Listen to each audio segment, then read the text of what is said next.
Hello, my name is Rachel.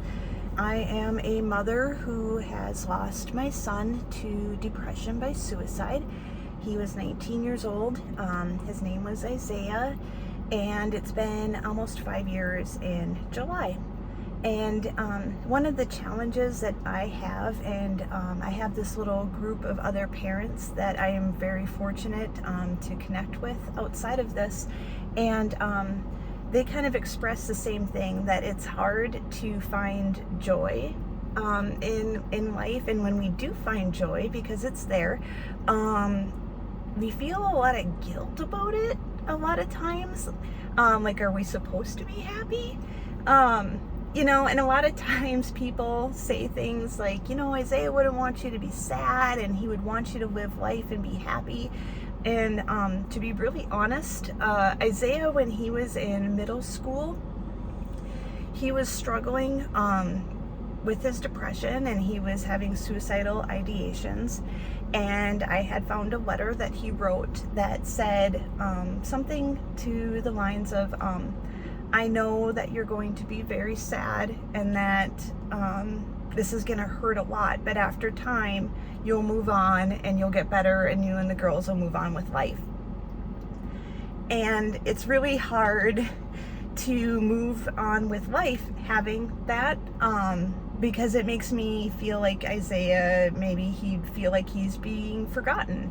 I don't really know what I believe in for afterlife, but I'll say looking down, because that's all I know what to say, is that I don't know if I can handle the thought of him looking down and thinking oh, look, they can just go on without me and everything's, because it's not like that at all.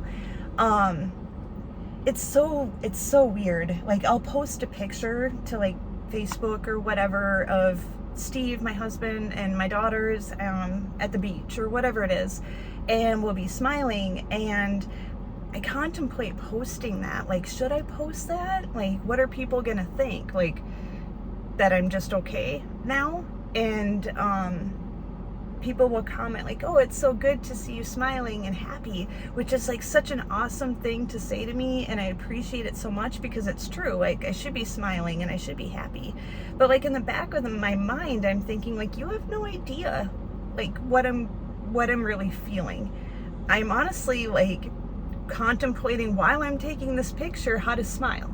Am I going to look authentic? I'm smiling without Isaiah. Isaiah's always on the back of my mind. As much as I would like to be not weighed down with that feeling all the time, he's always there, and it doesn't go away.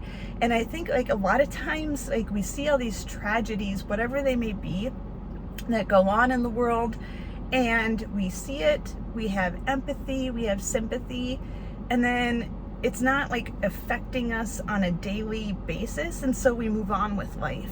And we'll always have that peace where we feel bad, but we're able to move on, and it's not a constant thing in our lives.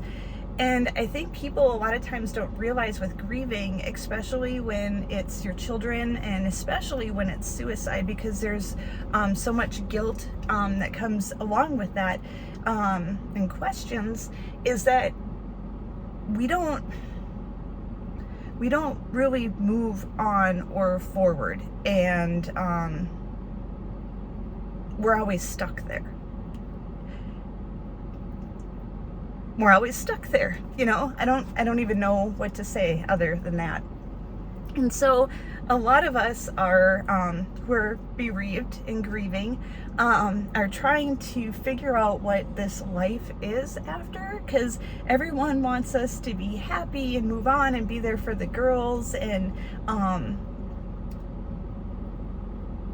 we want that. We really want that.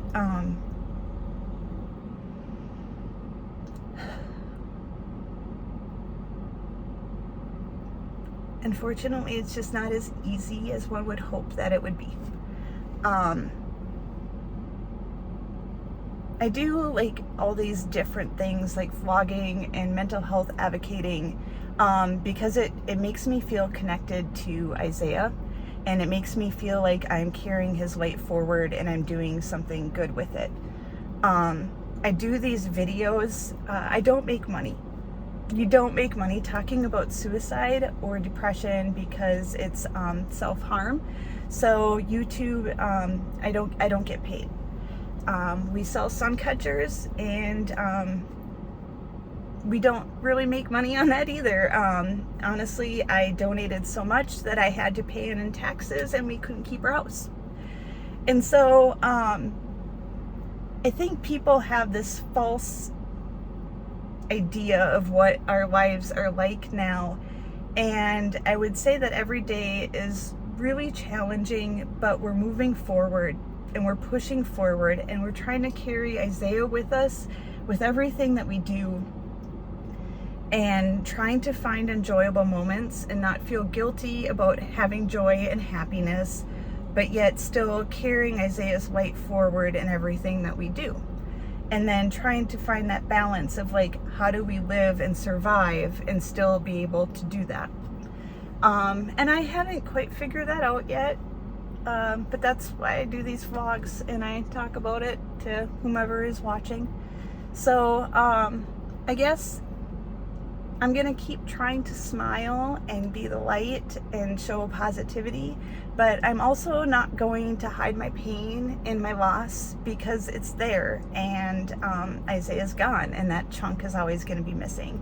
And so although people may not understand why I do what I do and why I talk and advocate and do everything that I'm doing, but it lets me be able to have my enjoyable moments and feel like I'm still connected and sharing Isaiah at the same time. So to all of you that listen to me, thank you for listening. It makes me feel good, and it makes me happy, and it makes me feel like I'm sharing Isaiah. So, all right.